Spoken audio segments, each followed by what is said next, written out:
Very good morning और साथ साथ आप सबको जुम्मा बहुत बहुत मुबारक हो। एक्सप्रेसो के एक नए एपिसोड के साथ मैं हूँ अर्मिला हसन और मैं हूँ इमरान हसन। जुम्मा तो खैर आपको मुबारक हो। सबसे ज्यादा खुशी तो जुम्मे सबसे मैं तो जुम्मे के एहतराम में नए कपड़े पहने थे, सुन्नत है। एहतराम में मुबारक दी है आप। नहीं, आपको अभी खुशी कुछ और थी ना, छुट्टियों की खुशी थी, और अभी आप ऑनर आके एकदम इस्लामी खुशी मनाना शुरू हो गई। खैर चले, दोनों है। इस्लामी खुशी भी है चूंकि जुम्मा जी दिनों का सरदार है और इस्लाम में बहुत अहमियत है इसकी। और मैं हमेशा कहता हूँ कि जुम्मे के बाद हुक्म ये है कि आप खैर की तलाश में निकलें, यानी कि आप निकलें और इस नीयत के साथ निकलें कि आपने अल्लाह का करम तलाश करना है, तो कुछ ना कुछ अच्छा होता है आपकी जिंदगी में हो सकता है। उसके साथ साथ चैरिटी के लिए बहुत मौजू देना है। अगर आपने कुछ भी सदका करना है, वैसे तो हर दिन ही, लेकिन अगर जुम्मे के दिन करें तो उसका सवाब ज़्यादा। और फिर दुरूद शरीफ अगर आप ज़्यादा से ज़्यादा पढ़ें तो ये हदीस मुबारक है कि दुरूद शरीफ नबी करीम सल्लल्लाहु अलैहि वसल्लम के सामने पेश किए जाते हैं आज के दिन। सो ये भी बड़ा अहम दिन है।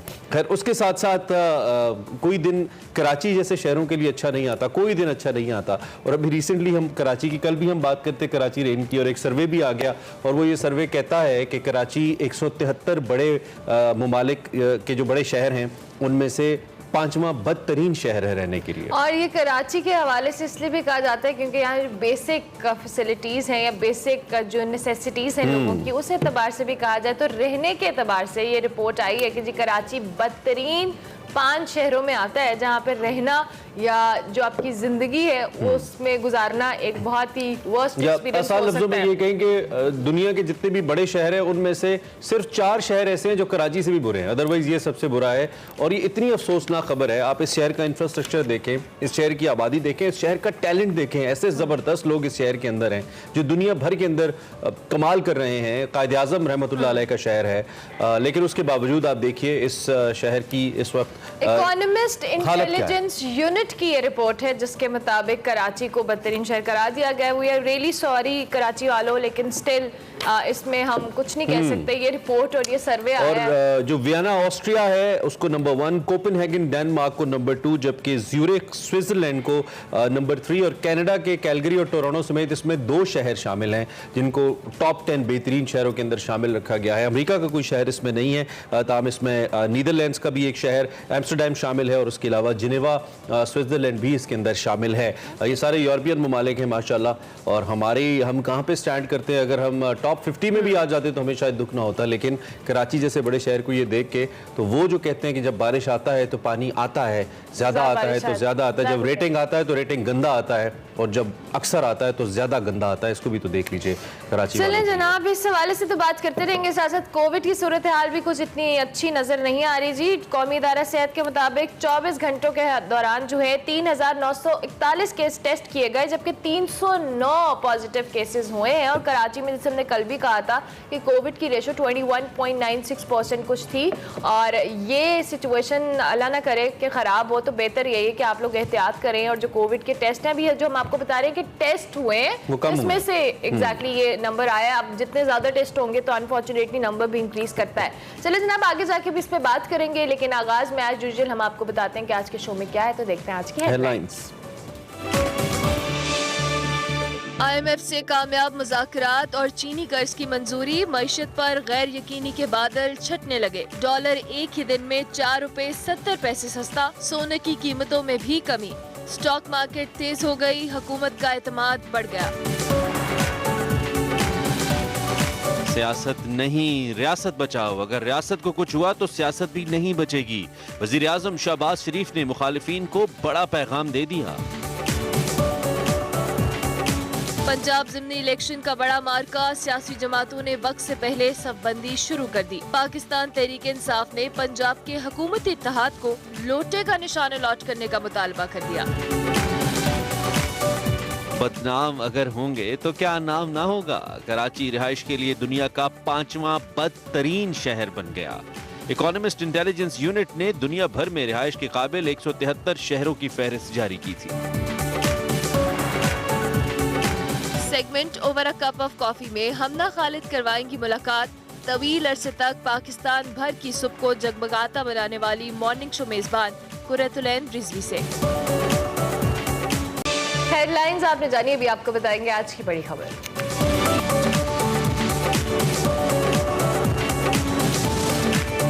बड़ी खबर आज बुरी खबर नहीं है, बेहतर खबर है। तवील गैर यकीनी के बाद जो मुल्की मईशत है ऐसा लगता है कि भंवर से निकलने लगी है। IMF से मुज़ाकरात की कामयाबी और चीन से कर्ज की मंजूरी के ऐलान के बाद जो गैर यकीनी के बादल थे वो छटने लगे हैं। मईशत पर मस्बत असरात आना शुरू हो गए हैं और 2 माह बाद गुज़िश्ता रोज़ डॉलर के मुकाबले में पाकिस्तानी रुपए की कदर में 4 रुपए 70 पैसे का बड़ा इजाफा देखने में आया, जो कि बड़ा एक अच्छा शो था कल बहुत अरसे के बाद। इसके बाद ये जो इंटर बैंक है उसमें सस्ता हुआ है डॉलर और 207 रुपए तक पहुंच गए, जो कि इटसेल्फ बहुत महंगा है बट पहले के मुकाबले में सस्ता हुआ है।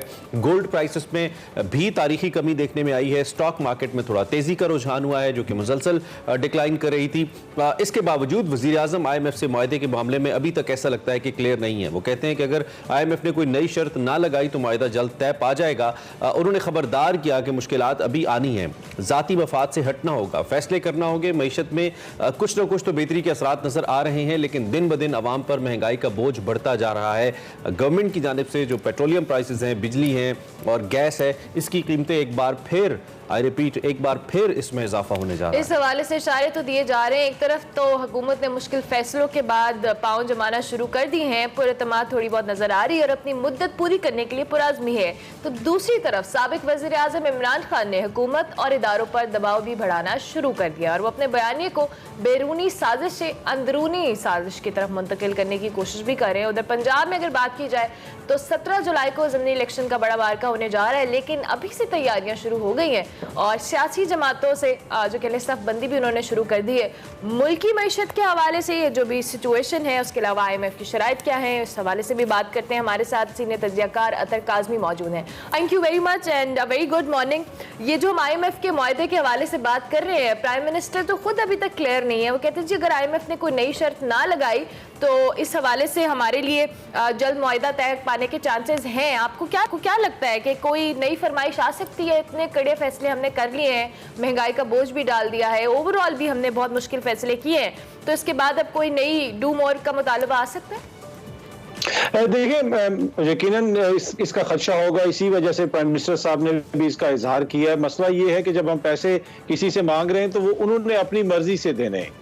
उनकी जो शराइत होंगी हमें उनके ऊपर अमल दरामद करना पड़ेगा और वो कोई भी नई शर्त रख सकते हैं। और उसकी वजह यह है कि पाकिस्तान ने अब तक जितना भी कर्जा लिया है गुज़िश्ता 70 साल में, आज तक वो वापस नहीं किया। वो नया कर्जा लेके पुराना कर्जा उतार देते हैं। और इस वक्त जो इकोनॉमी की सिचुएशन है वो आपने भी बताई कि डॉलर जो है ऑल्दो के 4 रुपए नीचे आया, लेकिन पाकिस्तान की तारीख में इस वक्त बुलंद तरीन सतह के ऊपर है। और दूसरी भी जो इकोनॉमी की सिचुएशन है वो हमारे सामने है। तो इसलिए कि जो भी फिर आपको पैसा देगा तो वो भी ये सोचते हैं कि ये पैसा वापस किस तरह आएगा।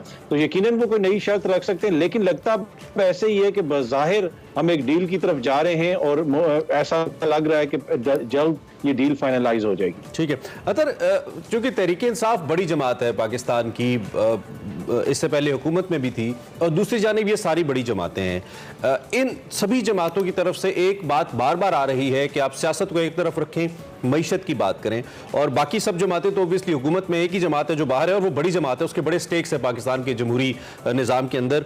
क्या उस जमात के अंदर भी कोई ऐसी सोच है कि इन सभी जमातों के साथ, जो कि सियासत में तो यही जमातें हैं, यही अवाम की नुमाइंदा हैं चाहे जिस भी इलाके से हैं, कि बैठकर कोई एक चार्टर ऑफ इकोनॉमी साइन कर लिया जाए? क्योंकि लगता है ऐसे है कि ये वक्त की अहम ज़रूरत है। जब तक पॉलिटिकल स्टेबिलिटी नहीं आएगी, जब तक हम इस सियासी डिस्टेबलाइज्ड कंडीशन से नहीं निकलेंगे, पाकिस्तान के अंदर इन्वेस्टर नहीं आएगा और इकोनॉमी ठीक नहीं होगी। क्या कोई ऐसी सोच मौजूद है या आपके ख्याल में होनी चाहिए बतौर तज्जियाकार, आप सोचते हैं?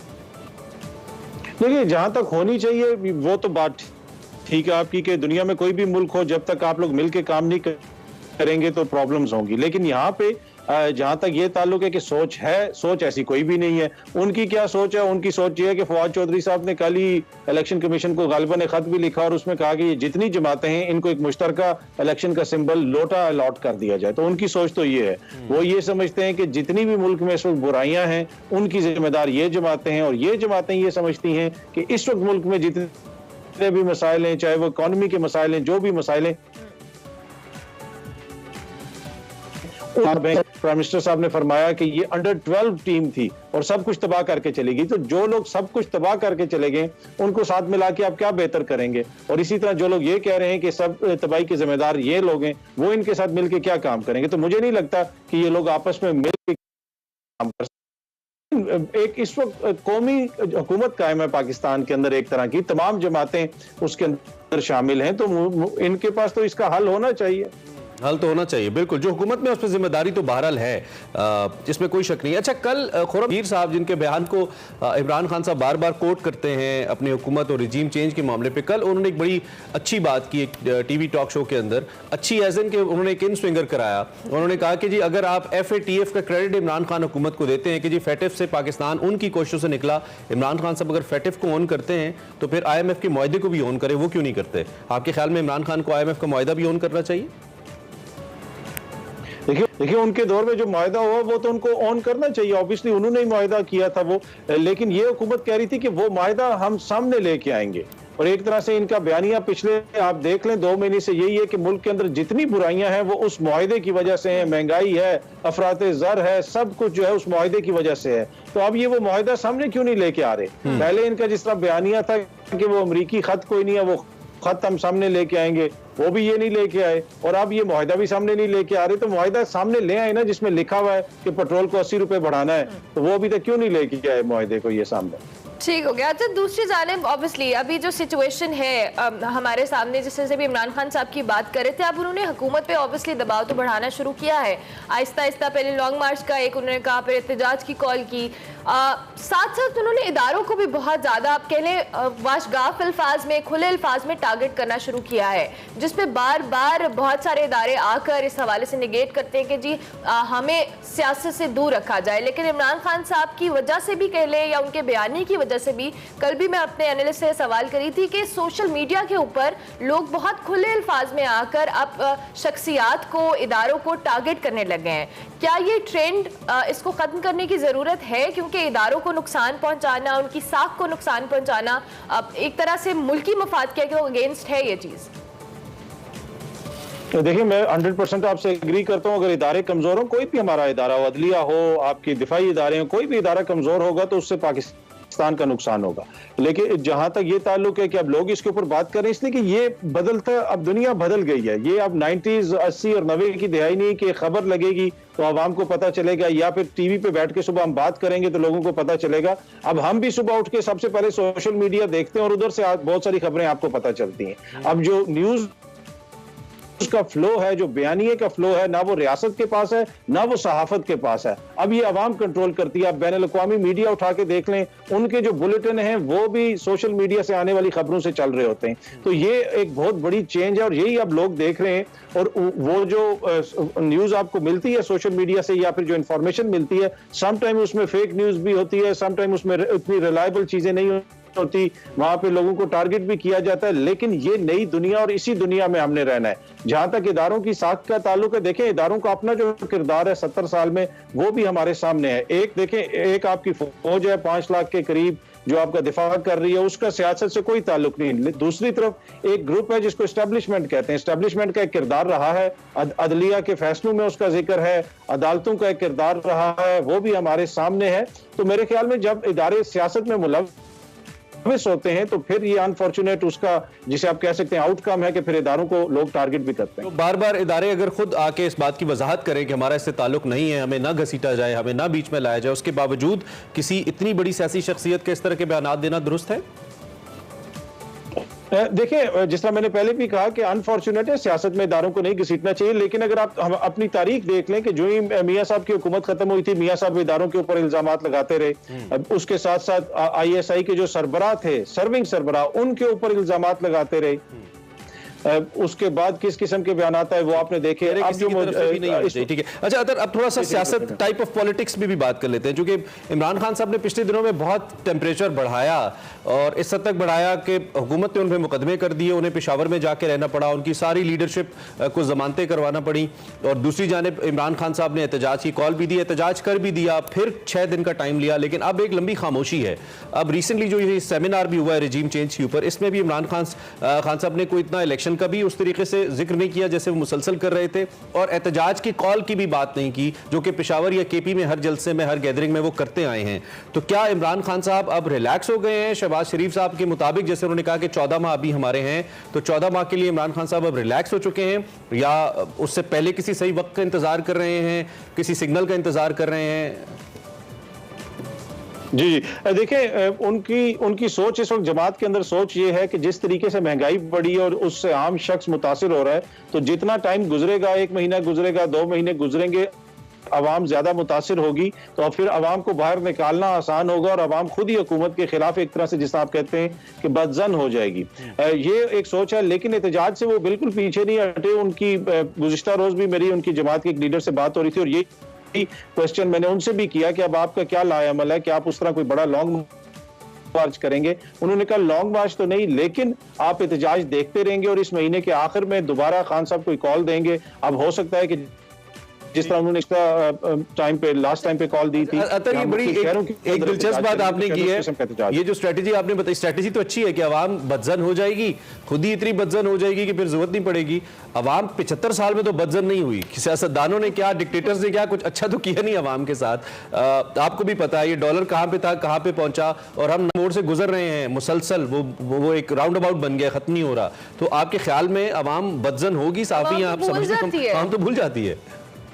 ये बड़ा अच्छा सवाल है। अवाम का यही हाल है कि बस वो कहते हैं कि जनाब हमें मुश्किल ना हो थोड़ी देर के लिए, लेकिन हम बाहर नहीं निकलेंगे।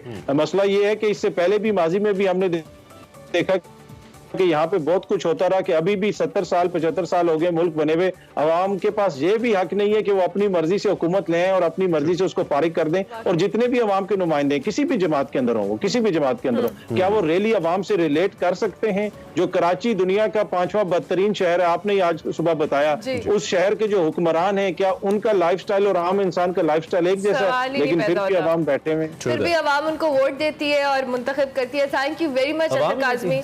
हाँ, लगता तो बाजार यही है। थैंक यू वेरी मच अतर, बहुत शुक्रिया आपका कि आपने early in the morning join किया। मौजूदा सियासी सूरत हाल पे अतर काज़मी हमारे साथ मौजूद थे, अपना तजिया दे रहे थे। बिल्कुल जी। और जाते जाते ब्रेक पे जाते जाते इनफैक्ट पाकिस्तान के खेलों की किताब में हम अगर हॉकी की बात करें तो एक कौमी खेल के तौर पर नुमाया अरबला, वहाँ पे हॉकी खेली जाती थी और वहाँ से ये प्लेयर्स ऊपर आते थे। आई थिंक हुकूमत को इस पे फोकस करना चाहिए कि स्कूल्स और कॉलेजेस, यूनिवर्सिटीज में यानी कि ग्रास रूट लेवल से अगर आप अपने प्लेयर्स को सपोर्ट करेंगे, टैलेंट हंट करेंगे तो ज्यादा बेहतर होगी सिचुएशन। अल्लाह करे हॉकी की सिचुएशन बेहतर हो। इसी नोट पे जी ब्रेक लेते हैं, ब्रेक के बाद हाजिर हो।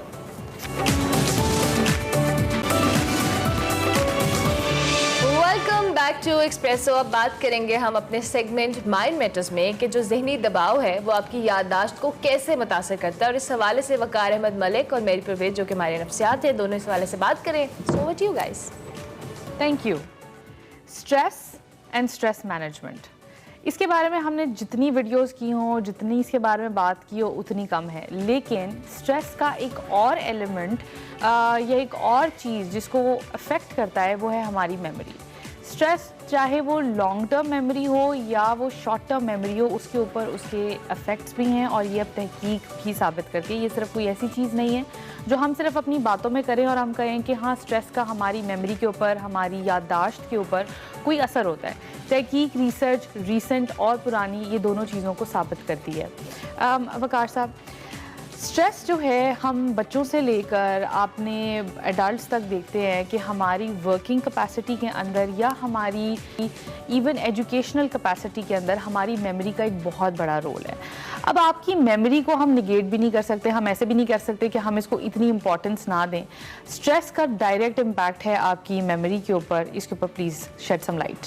स्ट्रेस एक्चुअली दो तरह से काम करता है। एक तो मेमोरी की जो है कंसोलिडेट करता है, मेमोरी को बेहतर करता है, बल्कि मेमोरी को हेल्पफुल साबित होता है।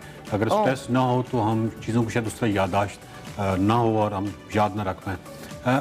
और इसी का एक इफेक्ट ये है कि ये याददाश्त को मुतासिर भी करता है। अब दोनों बिल्कुल डिफरेंट चीज़ें, बट एक जो नॉर्मल स्ट्रेस है, बिल्कुल जिसको हम नॉर्मल स्ट्रेस कहते हैं, वो डेफिनेटली एक अलर्टनेस की कैफियत है और वो याददाश्त को बेहतर बनाती है। किसी भी जगह पे जब हम बहुत ज़्यादा एक अलर्ट होते हैं तो डेफिनेटली हम ज़्यादा बेहतर परफॉर्म करते हैं याददाश्त के हवाले से। लेकिन अगर वो चीज़ बढ़ जाए और वो बढ़ के लाइक एपिसोडिक स्ट्रेस में या क्रॉनिक स्ट्रेस में डेवलप हो जाए, तो वहाँ एक्चुअली वो जगह आती है जहाँ पे वो याददाश्त को मुतासिर करना शुरू कर देती है।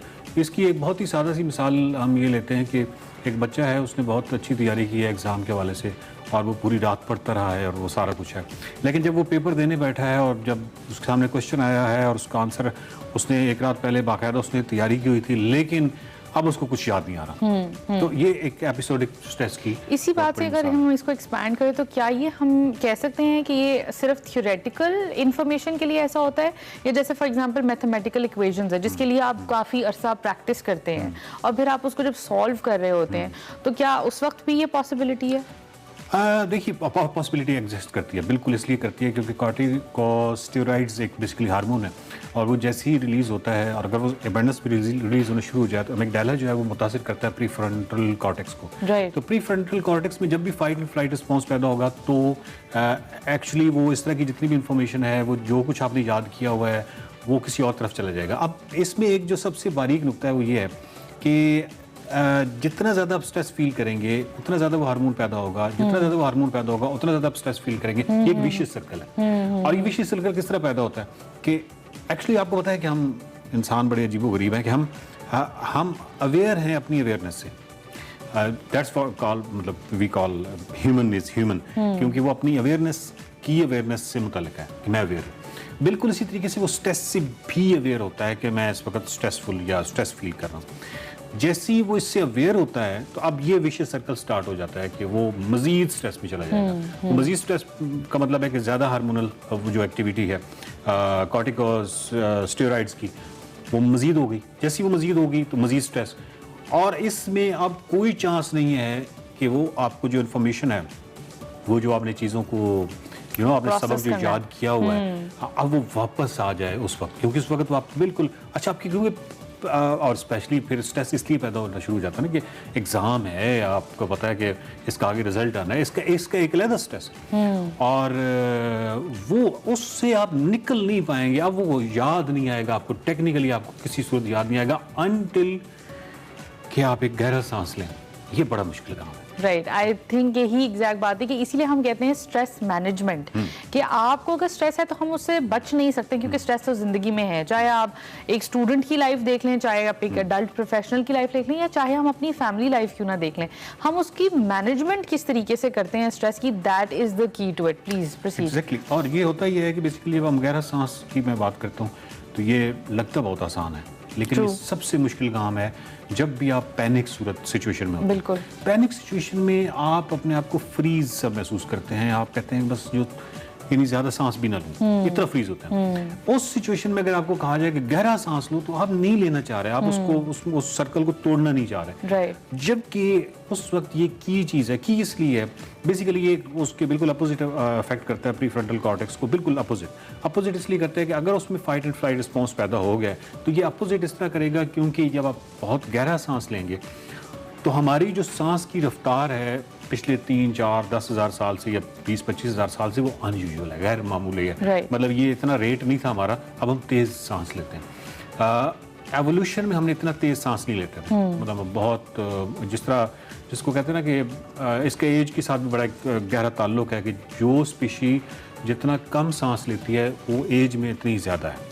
वेरी तो ये इंटरेस्टिंग। पूरी दुनिया में जितनी भी स्पीशीज आप उसको इस पैमाने पे जरा परख के देखिए। तो मतलब अब सांस आहिस्ता लेना शुरू कर दें। एक्जेक्टली, बराक ताकि अपनी- Oh, मेडिटेशन इसलिए very, करते very हैं nice. So Yeah. दैट कि वो जो ब्रेन है वो अपने एवोल्यूशनरी जो सफ़र है जिसमें उसने एक्चुअली एक्सरसाइज किया है या एक्चुअली उसको सिर्फ आदत है नॉर्मल सांस लेने, जब आप बिल्कुल नॉर्मल सांस लेते हैं, बहुत वक्फे से सांस लेते हैं, तो ब्रेन अपने एवोल्यूशनरी उस जगह पे चला जाता है और वो ये समझता है कि सूरत हाल नॉर्मल है। एक्चुअली हम पिछले 20-25 हज़ार सालों में हम कोई ज़्यादा स्ट्रेस्ड हो गए हैं या हम कोई ऐसी सूरत हाल में चले गए हैं जहाँ पे हम सांस की हमारी रफ्तार तेज़ होगी। Right. So वकार इस साहब, वजह से आपने- कहते हैं कि वो अगर आप गहरा सांस लेंगे तो आपके प्रीफ्रंटल कॉर्टेक्स में इस तरह का मैसेज जाएगा कि नहीं, हार्मोनल वो एक्टिविटी अपनी जगह पर सिचुएशन कंट्रोल में है, कोई ऐसा प्रॉब्लम नहीं है। मुझे लगता है कि ये जो आपने कहा कि सांस गहरा लेना जो है वो बहुत मुश्किल है, वो मुश्किल उसी के लिए है जिसने इस चीज़ को प्रैक्टिस नहीं किया, जिसने इस चीज़ को रियलाइज़ नहीं किया कि हाँ ये है मेरा ट्रिगर पॉइंट, ये है वो पॉइंट जहाँ पर मुझे स्ट्रेस फील होता है और इस वक्त या इस मौके के ऊपर मुझे ये करना चाहिए। तो क्या हमारा ब्रेन स्ट्रक्चर या हमारी जो ब्रेन की कैपेसिटी फंक्शनैलिटी है वो भी अपना हाथ बांध लेती है जब हम अवेयर नहीं होते और कॉन्शियसली डिसाइड नहीं करते? शदीद हाथ बांध लेती है। Right. और जनरली इसलिए हम कहते हैं कि जो बेसिक साइकोलॉजी है वो हर इंसान को पढ़नी चाहिए, सो दैट कि वो जहाँ जहाँ हाथ बांध लेती है, यानी जिस तरह मेमोरी का ताल्लुक हिप्पोकैम्पस के साथ है या एमिगडाला इमोशंस के हवाले से है या एक्चुअली मुझे पता होना चाहिए कि इस वक्त हो क्या रहा है। या मिसाल के तौर पे हम कॉग्निटिव बायसेस की बात करते हैं, Right. ठीक है, तो कॉग्निटिव बायसेस बड़े ट्रिकी होते हैं। जनरली तासुब तो मुझे पता है कि मैं हो सकता है कि रेसिज्म का शिकार हूँ, रेसिस्ट हूँ, हो सकता है मैं किसी और हवाले से, तो मैं अवेयर हूँ कि मैं यहाँ पे बायस्ड हूँ, मैं तासुब बरत रहा हूँ। लेकिन बहुत सारी ऐसी जगह हैं जहाँ पे मुझे वो इतना ट्रिकी है कि मुझे पता ही नहीं चलता कि मैं तासुब का शिकार हूँ। और तासुब का शिकार होने का नुकसान क्या होता है? आप अच्छा डिसीजन नहीं कर पाते। अच्छा डिसीजन का नुकसान क्या होता है? आपकी जिंदगी हो जाता है, सारा काम खराब हो जाता है। तो इसलिए बेसिक साइकोलॉजी इसी वजह से जरूरी है कि आपको पता हो कि ये जो इस वक्त स्ट्रेस है ये नॉर्मल है या ये एपिसोडिक है। अगर एपिसोडिक है तो ये किस जगह पैदा होता है, किस सिचुएशन में पैदा होता है। किसी चौक पे ट्रैफिक ब्लॉक की सूरत में पैदा होता है तो मैं कोई और रास्ता इख्तियार करूँ क्योंकि रोजाना पैदा हो रहा है। तो एपिसोडिक आप इस तरह कंट्रोल कर सकते हैं। क्रॉनिक हो गया तो डेफिनेटली आप उसके लिए फिर ट्रीटमेंट या उस तरफ चले जाते हैं। बट अगेन ये चीज़ें बहुत मैटर करती बेसिक हैं। है। तो मेरा ख्याल है कि हम इसको कंक्लूड इस तरह से कर सकते हैं कि स्ट्रेस एक ऐसी चीज़ है कि अगर हम इसको अपनी कॉन्शियस अवेयरनेस, जिसको हम ये भी कह सकते हैं कि अगर मेरी जो सोच है, अगर आसान लफ्ज़ों में अगर मैं ये कहूँ कि मेरी अगर सोच को ये अंदाज़ा हो गया है कि ये है मेरा स्ट्रेस की रीज़न और इसको मैंने मैनेज कब करना है और कैसे करना है, तो हमारा जो ब्रेन शायद हम अक्सर कहते हैं कि मुझसे होता नहीं है, तो एक्चुअली आप वो कर नहीं रहे होते। हाँ, तो हम लोग वो कर नहीं रहे होते और हम ये ब्लेम या रिस्पॉन्सिबल ठहराना चाहते हैं अपने दिमागी स्ट्रक्चर को या हालात को। तो मेरा ख्याल है कि स्ट्रेस एक ऐसी चीज़ है जो कि आपकी ज़िंदगी से कभी जा नहीं सकता। हमें उसको मैनेज करना सीखना है और हमने ये सीखना है कि हमारे क्या ट्रिगर्स हैं और मैंने उसको कैसे मैनेज करना है। तो अपनी वेलनेस, अपनी मेंटल हेल्थ और अपनी स्ट्रेस मैनेजमेंट का ख्याल रखना बिल्कुल लाजिम है कि ये आप खुद करें और खुद इसके रिस्पॉन्सिबल हो। Thank you very much.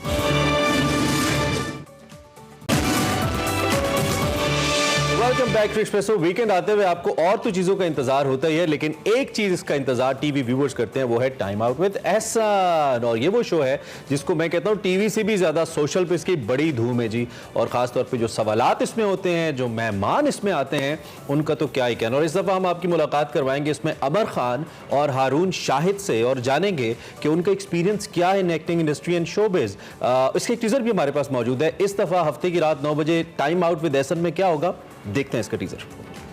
Senior actors कितना सपोर्ट करते हैं जूनियर एक्टर्स, और एक पढ़ी लिखी लड़की का कितना होना ज़रूरी है और कितना फ़र्क है दूसरी लड़कियों से। मुझे ऐसा लगता है पढ़ी लिखी से भी ज़्यादा, because I come from as a film graduate from a school, but in spite of that मुझे ऐसा लगता है कि आजकल के दौर में इंफॉर्मेशन सबके पास है, नॉलेज बहुत कम लोगों के पास है। इसकी फेवरेट एक्टर्स कौन, इसके साथ ये बार बार काम करना चाहता है? आई थिंक तुम हेरा मानी के साथ ज़्यादा काम करना चाहोगे, क्योंकि off screen also I think Hera is a lot of fun and Hera is brilliant. She's a lovely person to be around. है ना? Neelam is someone I'd love to work with. Neelam is brilliant. She was really good. She was industry का सबसे flirt actor Humayun से maybe, I don't know, I am just taking a wide guess. यार उनका हर जगह ही नाम आता है, पता नहीं। हालांकि बिल्कुल नहीं है यार। पता नहीं, ये लोग तो बिल्कुल नहीं है। हमारे बच्चे हैं, तुम्हारे नहीं है। वो छोड़ो उसको, उसकी बात नहीं करते। कितनी शर्म की बात है यार। बस कर दो यार, बस कर दो इसके साथ। दिमाग की दही कर रहा है। तुझे मेरे हमेशा कौन रवे, तेने दुनिया नु कहता परे परे, देखे दुनिया तो कौन डरे, बंद नहीं हो रहा। देखे दुनिया बस। तो लेकिन don't you think pairing also does matter? it does works. We have a lot of power couple who sells in the industry, but I think that is very short lived. Unfortunately हम उस industry का अभी इस वक्त खास तौर पे हिस्सा हैं जहाँ पे कंटेंट और क्राफ्ट की बजाय कंट्रोवर्सी और क्रिटिसिज्म ज्यादा बिक रहा है। You think so? Absolutely, absolutely. इसको आता पता कुछ है ही नहीं। अब तो तू देख। मुझे इंस्टा पर 1 मिलियन 2 मिलियन 5 मिलियन फॉलोअर्स चाहिए। लोगों ने तो बड़े फेक फॉलोअर्स खरीदे होते हैं। नहीं कोई इंस्टा पे काम मिलता तो ना मिले। हाँ, I agree. मेरी पहली फिल्म जो थी बहुत बड़ी थी लेकिन चली नहीं। इसके पीछे कितना सच है कितना झूठ है? नहीं चली। मैं अपनी बात ये कहूंगा that a lot of people were like इसको तो एक्टिंग नहीं आती। उस वजह से नहीं चली फिल्म कि लड़के को एक्टिंग नहीं आती। मैं तो ये समझूंगा हर बार ड्रामे में मुझे लड़की नहीं मिलती। क्यों ये रोटी को चोची कहते हैं? ये 2 मिनट पहले पैदा हुए, इनको सब पता है। जब मिली भी है किसी ड्रामे में तो उसमें भी एक मार दिया फौरन। हाँ तेरे नाल लाके मैं जिंदड़ी गवा के, ना बड़ा पछताए, ना बड़ा पछताए।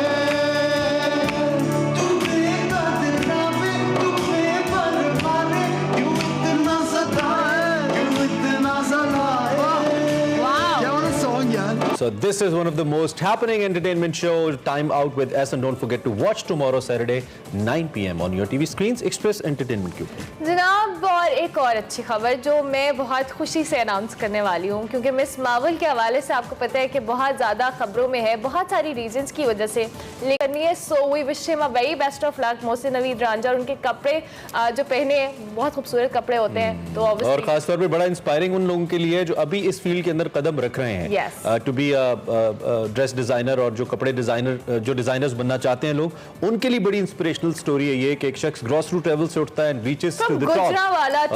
This is amazing. अभी अमला मुझे ऑफ एयर इनके बारे में बता रही थी, सो इंशाल्लाह will try to have Mohsin someday, though we got to know that he is a camera shy person, but we will try to have him, and great to see जी, बहुत अच्छा लगा हमें, और अल्लाह करे ऐसे ही पाकिस्तान का नाम और भी लोग रोशन करते रहें और इंटरनेशनली हमारी जो प्रोडक्ट्स हैं, मेड इन पाकिस्तान प्रोडक्ट्स हैं, वो पहुंचे। This is very good. चलिए जनाब, ब्रेक लेते हैं, ब्रेक के बाद हाजिर होते हैं, आप देखते रहिए Expresso. Welcome back to Expresso. भाई वैसे तो मेहमान हमारे शोज में बहुत आते हैं, लेकिन ये जो मॉर्निंग शो से रिलेटेड लोग होते हैं, जिन्होंने किसी न किसी हवाले से मॉर्निंग स्लॉट्स को सर्व किया होता है, वो हमारे दिल के बड़े करीब हैं। Starting with the great Tarar साहब, और फिर अगर नीचे आते जाएं तौसीक हैदर साहब, कुरतुलैन साहिबा की हम बात इसलिए कर रहे हैं क्योंकि आज वो हमारी मेहमान भी हैं। कुरतुलैन अली रिजवी, अगर आपने मॉर्निंग शोज देखे और ज़रूर देखे होंगे, the kind of vocal power she had, जिस तरीके से वो बोलती थी, जो नफासत थी उनके अंदर, और ख़ास तौसीक हैदर साहब के अंदर भी वो कमाल थी। आज हमना खालिद उनके पास गई हैं और उनसे मुलाकात करा रही हैं over a cup of coffee में, आपको दिखाते हैं।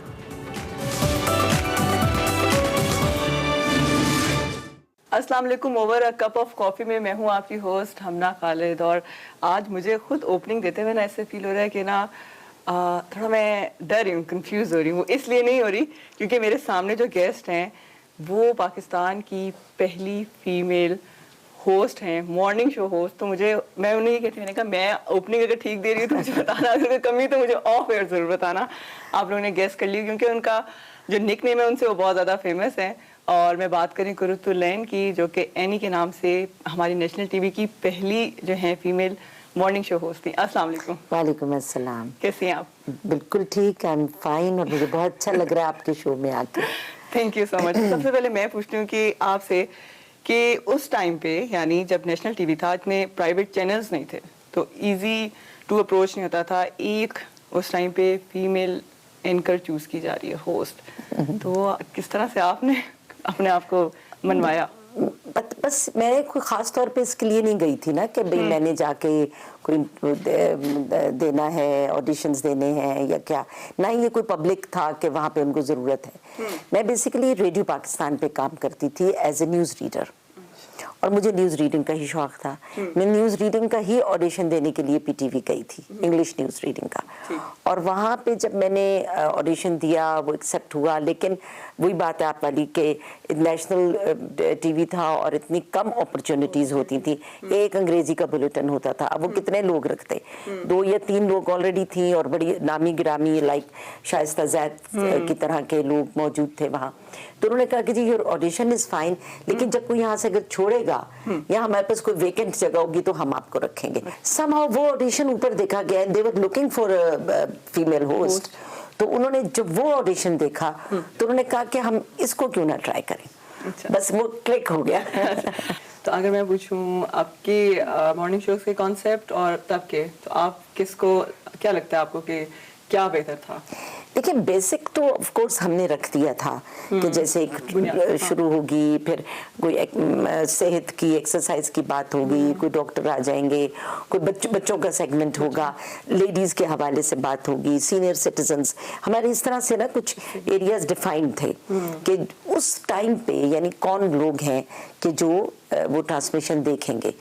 बच्चे किस वक्त स्कूल जाते हैं, तो वो एक ख़ास सेगमेंट था 7 बजे से 7:15 का, जो हम सिर्फ बच्चों से बात करते थे। फिर हम एक्सरसाइज शुरू करते थे, फिर ख़वातीन से बात करते थे, सीनियर सिटीजन्स, क्या वो घर पे हैं, तो अच्छा। अब जब छोटे छोटे सेगमेंट्स थे, मगर इन तमाम लोगों को हम उसमें कवर करते थे। ज़्यादा इंफॉर्मेटिव था, क्योंकि अब तो इंफॉर्मेटिव नहीं है, अब तो टोटली एंटरटेनमेंट है। हाँ, एंटरटेनमेंट में हम गाने वाने लगा दिए करते थे, लेकिन इससे ज्यादा एंटरटेनमेंट नहीं था। क्योंकि अब तो मेरे ख्याल में ज्यादा एग्रेसिव और ज्यादा मुझे लग रहा है कि सिचुएशन चल रही है कि कुछ करंट अफेयर्स की चीजें डिस्कस की जाती हैं और दूसरी तरफ शादियां। तो कुछ अगर टारगेट किया जाए तो उसमें ऑडियंस टारगेट नहीं है, ज्यादा कंपटीशन ऑडियंस टारगेटेड नहीं है, ये बात आपने बिल्कुल ठीक कही। हमारे वक्त में ऑडियंस टारगेटेड बहुत था। हम बाकायदा we became part of their family, मतलब लगता था कि हम बाकी उनके घर का हिस्सा है। लोग भी हमें ऐसे ही समझते थे। जो हमें रिस्पॉन्स आता था, फीडबैक आता था, वो भी ऐसे ही आता था कि जैसे हम बाकी लोग अपने घरों के मसाइल भी हमें, अच्छा इसमें भी बात करना, मेरी बीवी, मेरा मियाँ, मेरा बच्चा, मेरी सास, तो हम वो बातों में हम उन चीजों को टच करते थे। रिलेशनशिप्स के ऊपर बात करते थे, फैमिली इश्यूज पे भी बात करते थे। बिल्कुल, मुझे लगता है कि ना उस टाइम पे शायद एक होस्ट को प्रॉपर रिस्पॉन्सिबिलिटी होती थी उसकी कि उसने 7 to 9 प्रॉपर सारी पब्लिक को अपने साथ इंगेज रखना है हर लिहाज से। सारे टारगेटेड हैं जिसमें बिल्कुल, बच्चे भी, बड़े भी, बूढ़े भी। हम बात ही ऐसे करते थे कैमरे को कि लगता था हमें पता होता था इसके पीछे कौन बैठा है। अब जो चेंजिंग आई है जिस तरह से कि होस्ट की, मुझे लगता है इतनी कोई मेहनत नहीं, बस उसने उठ के आना है, ग्लैमरस, उसको बस तैयार होना है, उसने स्क्रीन पे बैठना है, नहीं पता कि क्या बात करनी है, या शायद आपको स्क्रिप्ट दे दी और आपने लाइव आके देख लिया कि अच्छा ये था, बस ठीक है, हो जाएगा। यानी इतना स्ट्रेस नहीं लेना या मेहनत से काम नहीं करना। तो क्या आप कमेंट? देखिए, मैं क्रिटिसाइज नहीं करना चाहती, बिकॉज मैं समझती हूँ कि हर जमाने की अपनी एक रिक्वायरमेंट होती है और होना भी ऐसे ही चाहिए। वन मस्ट मूव ऑन जिसको कहते हैं। यंग लोग आने चाहिए, नए लोगों, नए फेसेस आने चाहिए और नए लोगों को अपने अंदाज से काम करना चाहिए। लेकिन मैं ये जरूर कहूँगी कि कंटेंट बहुत कमजोर हो गया है, मेहनत बहुत ज्यादा कम हो गई है और जो एक कुछ चीज़ें ब्रॉडकास्टिंग के बेसिक्स थे, जैसे वॉइस कंट्रोल है, आपने अपने वॉइस नोट्स को कैसे ऊपर नीचे करना है, वो चीज़ें हमें तो क्योंकि रेडियो से ट्रेनिंग हुई थी तो हमें तो वैसे ही पता था। लेकिन जो नए लोग आते थे उनको भी हमें देख के पता होता था कि हमने हैंड मूवमेंट कैसे कितनी रखनी है, कहाँ तक हाथ ले जाना है। आई एम सॉरी, मैं कुछ जेस्चर्स ऐसे करके दिखा रही हूँ जो मैं देखती हूँ कि आजकल होते हैं। और आवाज को कितना कंट्रोल में रखना है। हम आराम से क्यों नहीं बात कर रहे हैं, हमारा लहजा, क्योंकि समहाउ कहा जाता है कि आप एनर्जी नहीं है, तो एनर्जी शायद होस्ट या चीख के रियलाइज किया जाता है, जो कि आपके चेहरे पे। बस वही बात है ना कि थोड़ी एक्सपेक्टेशंस भी बदल गई हैं। मतलब हमारी एनर्जी जो है, वही बात है कि हम भी कभी जवान थे वाली बात है कि ऐसा नहीं है कि हम ऐसे ही थे हमेशा, लेकिन वो जो था उसमें एनर्जी थी, but different type of an energy. और अगर ये इसी तरह से इसी बात को कंटिन्यू करते हुए चलें और मैं आपसे कहूँ कि अब कोई ओपनिंग आप अगर इस टाइम मॉर्निंग शो होस्ट कर रही होती है कोई भी शो और उसकी ओपनिंग आपने देनी होती तो वो किस तरह से? अच्छा, मैं ओपनिंग दे के दिखाऊं? अच्छा, देखने वालों को भी आइडिया। अब मैं आदत नहीं रही मुझे, शर्माने वाली है। नहीं मुझे तो आदत नहीं रही। आप लोग मुझसे बहुत अच्छा काम कर रहे हैं, लेकिन मेरी जो ओपनिंग है वो कुछ इस तरह से होती थी, रिलेटिंग टू जो माहौल है, जो मौसम है और जो सुबह का मंजर है उससे। अस्सलाम वालेकुम नाजरीन, कैसे आप? खैरियत से हैं? आज जब मैं घर से निकली तो मैंने देखा कि आसमान का रंग बदला हुआ था और मुझे बड़ी हैरानी हुई कि जून का महीना, जेठ जिसको कहते हैं ना, हाड़ और जेठ, सूरज तपता हुआ। वो एक अमीर खुसरो का एक मिसरा है कि जेठ हाड़ का सूरज दाता अग्नि में बरसाए। तो हमें तो वो माहौल याद था कि अग्नि में बरसाए, लेकिन जब मैंने देखा तो ठंडी ठंडी हवाएं चल रही हैं और स्याह बादल उमड़ के आ रहे हैं और घंघोर घटाएं हैं कि जो छा रही हैं और लगता था कि बस अब मूसलाधार बारिश है, हुई के हुई परिंदे चहचहा रहे हैं और एक अजीब समा है। तो जनाब इसको कहते हैं कि ये जो इस वक्त मौसम है ना, ये तगय्युर का इस वक्त शिकार है और दुनिया घूम गई है। घूमती तो वैसे भी है ज़मीन, लेकिन ये कुछ ऐसे घूमी है कि हम कहीं और चले गए हैं और कोई और मुल्क कहीं और चले गए हैं। बिल्कुल मुझे ऐसा लग रहा था। बहरहाल आपको आज की ये खूबसूरत सुबह बहुत मुबारक हो। वाओ, मुझे तो इनमें से बहुत से लफ्ज ऐसे लगते हैं कि हम ना घर जाओ और उर्दू की बुक खोलो। बहुत नालायक थी उर्दू में इस टाइम, इस तरह से फील हो रहा है।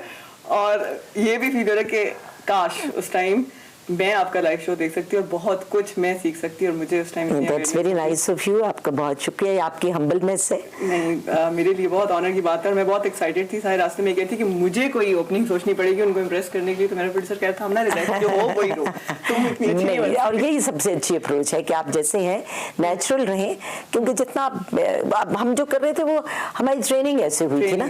जैसे मैंने आपसे कहा कि अदब, शायरी कुछ घर से मिला, कुछ रेडियो पाकिस्तान पाकिस्तान बजाते खुद एक इंस्टीट्यूशन है, तो वो चीज़ें मिल मिला के एक चीज़ बन गई। अब हम थोड़ा सा लाइटर मोड पे जाएंगे, रैपिड फायर होगा। अच्छा तो ऑप्शन होंगे, आपने आंसर देना।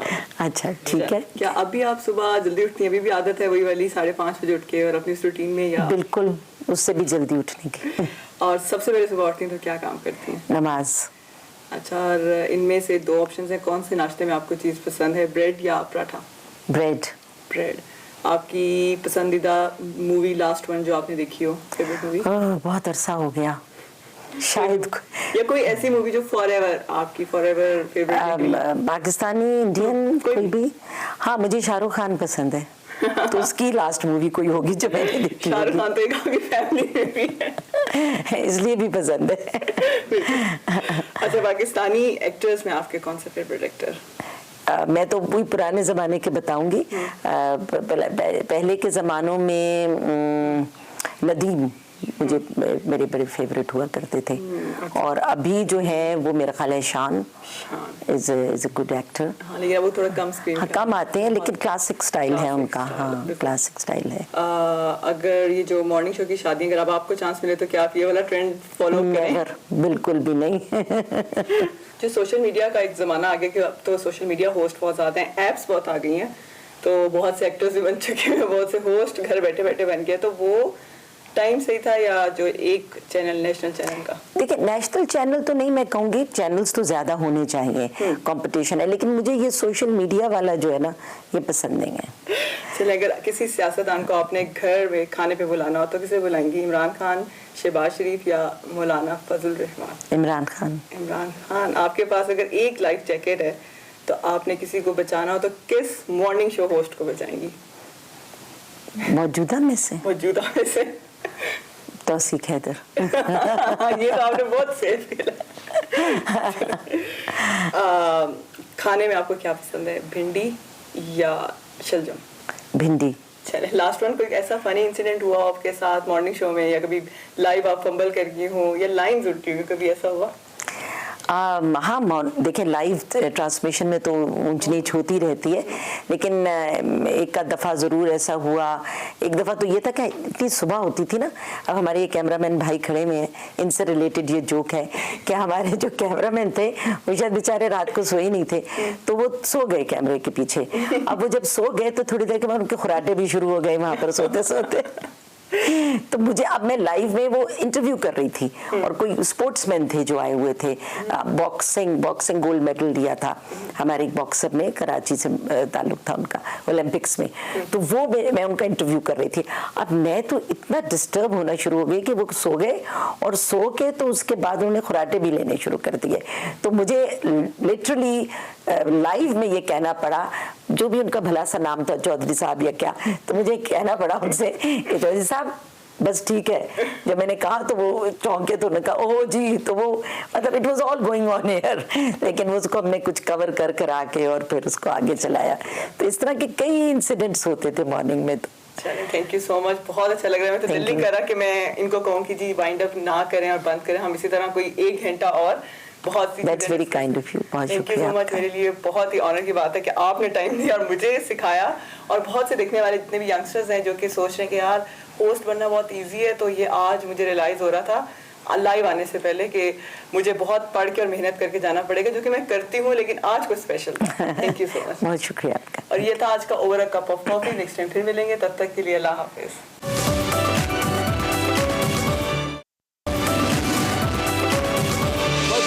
इस वक्त कुछ बात करते हैं। ईद कुर्बान की आमद है और शहर शहर में जो मवेशी मंडियां हैं वो सज चुकी हैं। महंगाई के इस दौर में कुर्बानी के जानवरों की कीमतें तो पहुंच से बाहर हैं। हम कल भी डिस्कस कर रहे थे कि जी अब इस बार तो बिल्कुल ही मुश्किल हो गया। खैर, ख़रीदार और व्यापारी दोनों ही मुश्किलात से दो चार हैं और इस मौके पर लिम्पी स्किन नामी एक बीमारी है, आपको पता है, पिछले दिनों में हम डिस्कस भी कर रहे थे इसको। इसने ख़तरे की घंटी बजा दी और पाकिस्तान में भी इसके केसेस देखने में आए थे। मंडियों में जानवरों को चेक तो किया जा रहा है कि कोई इससे मुतासर ना हो, लेकिन फिर भी एहतियात बहुत ज़रूरी है। जो कौमी इदारा सेहत है उसने ईद उल अज़हा पर जो कॉन्गो वायरस है इसके फैलने का खतरा भी जाहिर कर दिया है, तो इससे भी एहतियात बहुत ज़रूरी है। ये जो चीचड़ के कांटे होते हैं मुतासरा जानवरों के ज़िबा करने के फ़ौरन बाद खून या टिश्यूज़ को हाथ लगाने से ये फैल सकता है। कॉन्गो वायरस से जो शरह अमवात है वो 40% है और 10 से 40% तक मौजूद है ये, और ये शरह मज़ीद भी बढ़ सकती है अगर इसके खिलाफ कोई कार्रवाई ना की गई। अभी तक कोई मौसर वैक्सीन दस्तयाब नहीं है इसकी। बिल्कुल, इस हवाले से भी बात करते हैं, चूँकि हम ईद कुर्बा के हवाले से भी बात करें कि इसकी आमद है, ऐसे में आपको क्या हाल रखना है जब आप मवेशी मंडियों में जाएं, जानवर खरीदें। लिम्पी स्किन के हवाले से तो हमारे साथ डॉक्टर साकिब खान मौजूद हैं, PhD एनिमल न्यूट्रिशनिस्ट हैं, उनको हम खुशामदीद कहेंगे। Thank you very much doctor Saqib. Obviously अब ईद की तैयारी के हवाले से और ईद कुर्बा पे तो सबसे पहले यही होता है कि मवेशी मंडियों का लोग रुख करते हैं। सो क्या हम इस हवाले से आप लोगों को गाइड कर सकते हैं कि जब आप मवेशी मंडियों में जाएं, जानवर खरीदें, किस बात का ख्याल रखा जाए? वालेकुम सलाम, थैंक यू सो मच जो है वो इस करंट टॉपिक के हवाले से बात करने का आपने मुझे मौका दिया। देखें, इस वक्त शहरी के लिए, स्पेशली कराची के लोगों के लिए या ओवरऑल पाकिस्तान में जो भी मवेशी मंडी जानवर परचेज़ करने के लिए जा रहे हैं, वहाँ जाने के वक्त सबसे पहली जो चीज़ है वो देखी जाती है वो है कि जानवर सेहतमंद है या नहीं है। अब कुछ ऐसे में सिंपल चीज़ें आपके साथ जो है वो शेयर कर दूंगा अपनी आवाम के साथ, ताकि वो जब मंडी में जाएँ तो उनको आसानी से जो ना आइडिया हो जाता है। जब आप जाएँ सबसे पहले कोशिश करें कि दिन के टाइम पे डे लाइट में जो है वो मंडी का रुख करें, क्योंकि दिन में जो है ना आपको सही तरीके से जानवर की जो है ना वो पहचान हो सकती है कि उसकी कंडीशन कैसी है। क्योंकि इस वक्त सबसे ज़्यादा लंपी स्किन डिजीज़ फैली हुई है ओवरऑल पाकिस्तान में। कराची में तो अल्हम्दुलिल्लाह 2-3 माह पहले ही ये बीमारी ख़त्म हो चुकी थी, लेकिन अभी कराची की मंडी में हमेशा सबसे ज़्यादा जो जानवर आते हैं वो पंजाब की मंडी से आते हैं, पंजाब से आते हैं। ये बीमारी इस वक्त पंजाब में चल रही है, KPK में चल रही है। तो जब वहाँ से जब जानवर आ रहा है तो आप जब मंडी में जाएँ तो मंडी में ख़ास ये ख्याल करें कि जानवर की स्किन के ऊपर देखें कहीं आपको फोड़े या इस तरह के कोई दाग तो नज़र नहीं आ रहे जो लंपी स्किन डिजीज़ के हों। सबसे पहले ये चीज़ देखनी है। उसके बाद आप जो है सबसे आसान जो चीज़ होती है जानवर को पहचानने की, जब भी जो कोई भी जानवर बीमार होगा वो आपको सुस्त नज़र आएगा। बाकी उसके साथ हर्ड में जो है 4-5 जो दूसरे जानवर खड़े होंगे, आप इसको भी देखेंगे, उनको भी देखेंगे तो वो आपको एक्टिव नजर आएंगे, प्रोएक्टिव। ये जो है वो आपको सुस्त नजर आएगा। खाना पीना सबसे बड़ा चीज़ है कि इसका जो है वो इनटेक ऑफ होगा, खाना पीना इस जानवर का जो है वो बंद होगा जो जानवर बीमार होगा। और उसके अलावा जो है सब हेल्दी जानवर की ये भी पहचान है कि उसकी जो है वो टेल है, जो दुम है, उसकी मूवमेंट होगी, कानों की जो है वो मूवमेंट चलती रहेगी। अगर टेम्परेचर होगा तो आंखों से पानी भी बहता रहेगा। ये 2-4 सिंपल सी चीज़ें हैं जो आपको किसी भी जो है वो जानवर की पहचानने के लिए ज़रूरी है, जो है वो आपको हमने ये भी उनको फॉलो करें। पिछले दिनों में हमने ये भी सुना था कि अगर किसी को लंपी स्किन की बीमारी है किसी जानवर को, तो तब भी उसका जो गोश्त है उसमें WHO ने ये बताया था कि उसका गोश्त इस्तेमाल किया जा सकता है, लेकिन बाद में फिर उस पर पाबंदी भी लगी, खासतौर पे कराची में। लेकिन आप बीइंग न्यूट्रिशनिस्ट क्या रिकमेंड करते हैं? क्या उसका गोश्त सेफ है अगर उससे लंपी स्किन है भी तब भी?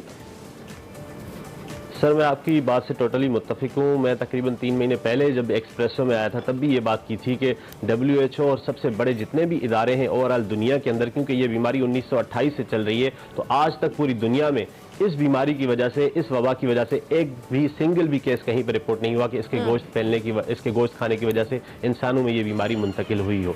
तो इसके गोश्त खाने से तो अभी तक कोई भी ऐसे केसेस नहीं मिले, और ना ही ये जो है बीमारी जूनोटिकेट यानी जानवरों से इंसानों में मुंतकिल होती है। तो इस तरह के वैसे भी हम जो है ना जी पूरी बॉइलिंग पॉइंट पे जो है वो खाने को पकाते हैं, सही तरीके से गोश्त को पकाते हैं और उबालते हैं, तो वो जो बैक्टीरिया वगैरह होते हैं वो किल हो जाते हैं। अच्छा, एक और इसमें पॉइंट ये कि बहुत सारे लोगों ने जानवर अपने घर पे रखे हुए हैं, कुर्बानी की नीयत से रखे हुए हैं, वो बड़े लाडले जानवर होते हैं।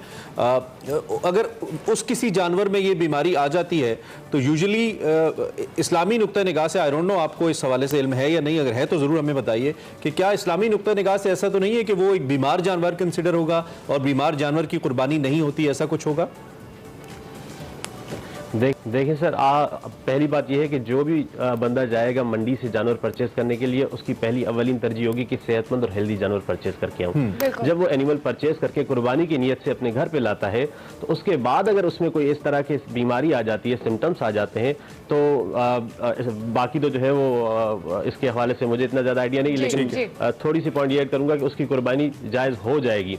वजह यह है कि 2-4 चीज़ें जो है वो इस्लामिक पॉइंट ऑफ व्यू हवाले से कि 2 दांत होना चाहिए, सींग उसके जो है वो कोई टूटा हुआ ना हो, और कोई इस तरह की बीमारी, लंगड़ापन ना हो उस जानवर के अंदर, उसकी कुर्बानी जायज नहीं कि होगी। इसको हम उस बाकी तरह ये जो की बीमारियां बीमारी टेम्पर- कंसिडर नहीं करेंगे जिससे कुर्बानी का, लेकिन आपकी बात ठीक है कि हतमी राय नहीं है जी, इस पे इस्लामी नुक्ता निगाह से हम जरूर राय ले लेंगे, ये बड़ा आम सवाल है। अच्छा, दूसरी जानिब ये भी बताइए कि एक नॉर्मल जानवर जब हम खरीद रहे हैं उसके हेल्दी होने की क्या निशानी है एक आम आदमी के लिए? क्योंकि हम जैसे लोग जब जानवर लेने जाते हैं तो हमें बाज़ औक़ात बीमार जानवर भी हेल्दी दिखा के दे दिए जाते हैं, हमें नहीं पता होता। हाँ, तो क्या ऐसी चीजें हैं जो एक बायर अपने माइंड में रखे जब वो इतने ज्यादा पैसे लगा रहा है एक जानवर के ऊपर, उसके जहन में होनी चाहिए? सर, बायर जाने के वक्त जब भी जानवर को चेक करे, सबसे पहले तो उसकी मूवमेंट करवाए, उसकी चाल ढाल सही होगी, सही तरीके से चलेगा, उसके खुर जो है ना वो चेक करे, वो खुर उसके सही नजर आ रहे हैं, कहीं जो है ना उसके अंदर पस वस तो नहीं है, क्योंकि अगर खुर खराब होंगे उस जानवर के तो वो चलने में उसको मसला होगा। सबसे पहले तो उसको चला के देखें। उसके अलावा जो है उसकी टेल जो मैंने दुम बताई उसकी मूवमेंट चलती रहेगी, कानों की जो है ना मूवमेंट चलती रहेगी, और जानवर जो है ना उसका इनटेक रहेगा, खाना खाता रहेगा, और रिगर्जिटेशन जो है वो जो है रिगर्जिटेशन उसकी चलती, जुगाली जो होती है वो जुगाली करता रहेगा। जो अनहेल्दी जानवर होता है उसकी जुगाली भी बंद होती है और खाना पीना उसका बंद होता है। ये मेन जो है वो पहचान एक हेल्दी जानवर की। ठीक हो गया। एंड पर डॉक्टर साकिब, हमारे देखने वालों को ऑब्वियसली कॉन्गो वायरस की भी हमने बात की थी, और पहले भी हमने देखा था कि मवेशी मंडियों में इस तरह की वायरस के फैलने की वजह से काफ़ी मुश्किलात का सामना करना पड़ा था, चाहे वो खरीदार हो या मवेशी बेचने वाले लोग हों। इस हवाले से भी लोगों की अवेयरनेस के लिए कुछ बता दें। देखें, कांगो वायरस हो या लंपी स्किन डिजीज हो, इस वक्त कांगो वायरस यहाँ पर तो कराची के अंदर, और अभी तक कोई ऐसा केस सिंगली हमें नहीं मिला कि कांगो वायरस का कोई केस आया हुआ हो।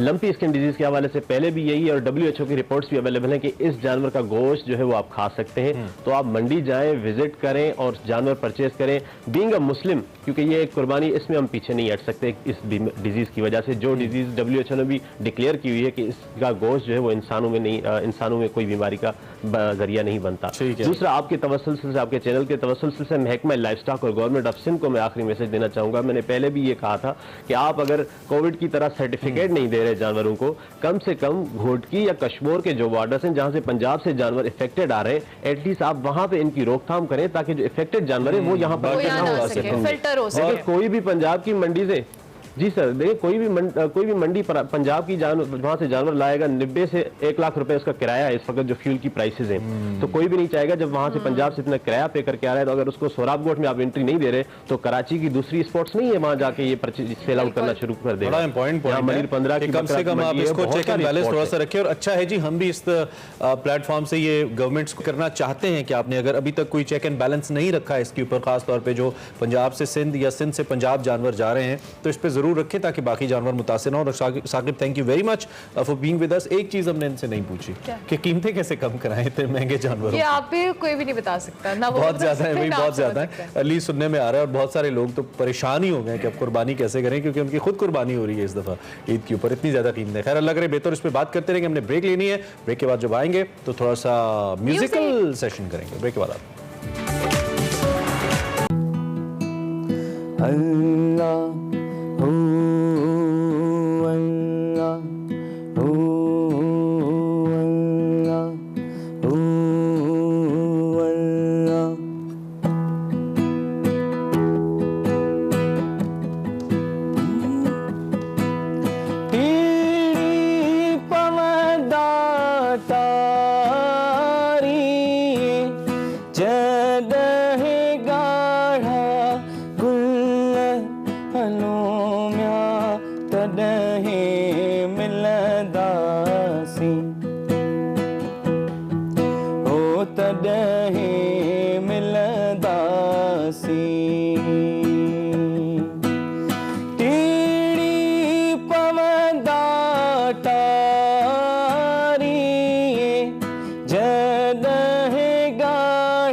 हर हर करे हर हर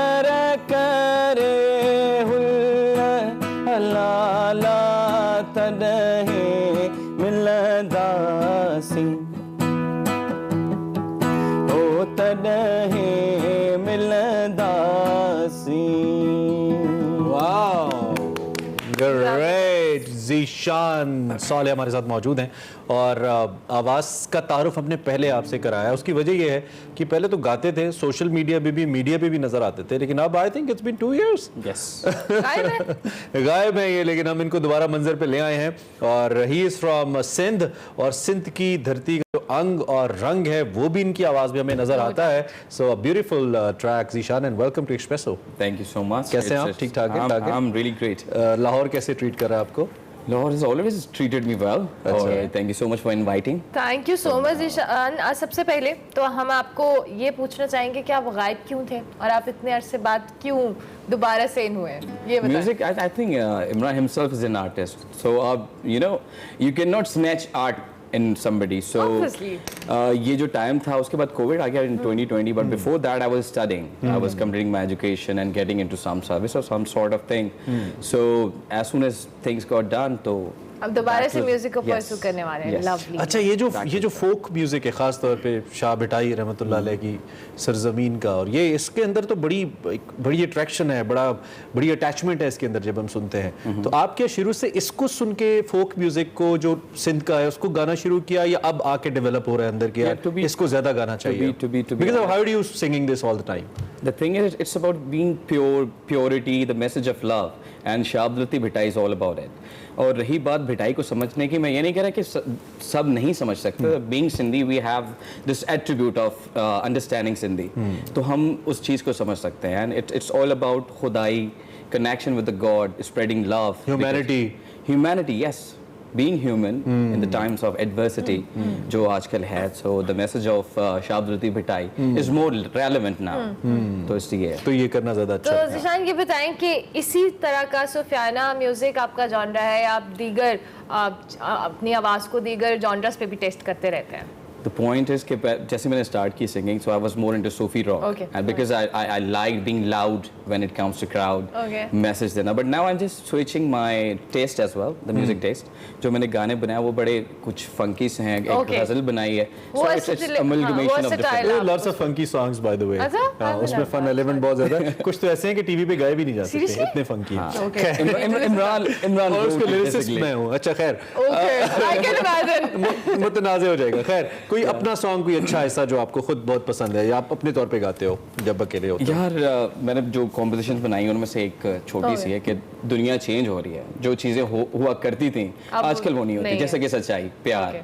So this is one of the tracks that I composed and I'm going to release it. Sure.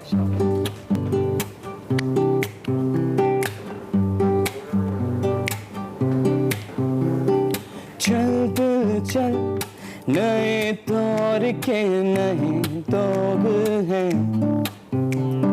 चल दिल चल नए तौर के नए लोग हैं, यहाँ सबको अपनी है बड़ी अपने ही रोग हैं, चल दिल चल नए तौर के नए लोग हैं, पहले लिखते थे हम चिट्ठियाँ, करते थे इंतजार गली में है यार, अब यार कहाँ है वो प्यार कहाँ, मतलब की यारी बस दुनियादारी, चल दिल चल दिल चल नए दौर के नए लोग हैं, चल दिल चल नए दौर के नए लोग हैं, यहाँ सबको अपनी है बड़ी अपने ही रोग हैं, चल दिल चल नए दौर के नए लोग हैं.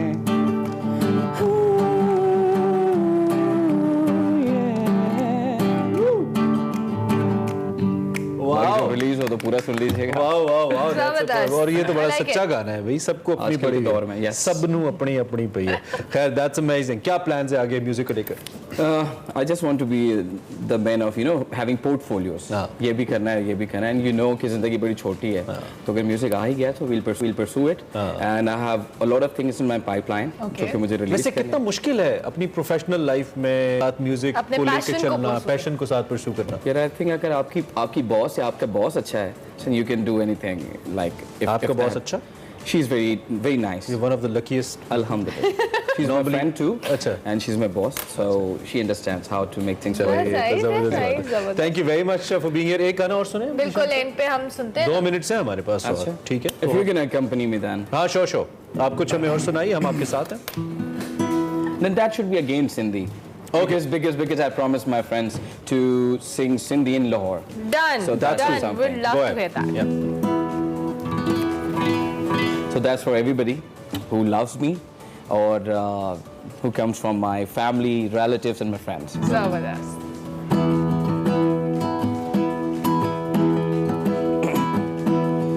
Tere pavadi san la chavadi san, tere pavadi san la chavadi san, rahi ban raat bhamor में अल्लाह रही बन रात बभोर में तेरे पवदी सान उठता आ रही है जाम जहाँ हो अल्लाह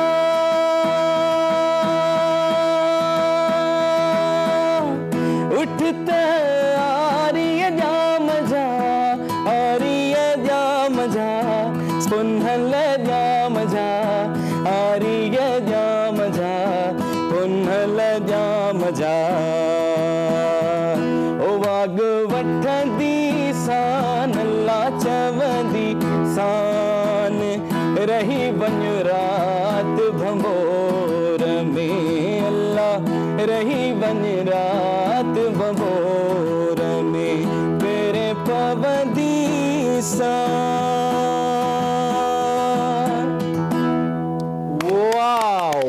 Wow. Thank you very much. समझ नहीं आई। Once again, अच्छा इसका मतलब क्या है वैसे? हाँ मेरी तेरे पवदी सान means I submit myself.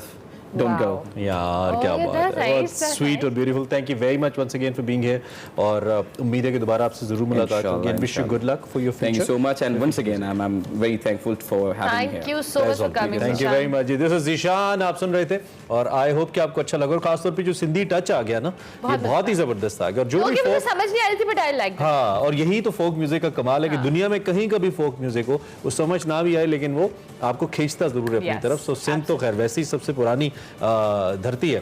तो खैर इसी पॉइंट पे ब्रेक लेते हैं। बिल्कुल ब्रेक लेंगे, ब्रेक के बाद हाजिर होंगे। आप देखते रहिए एक्सप्रेसो।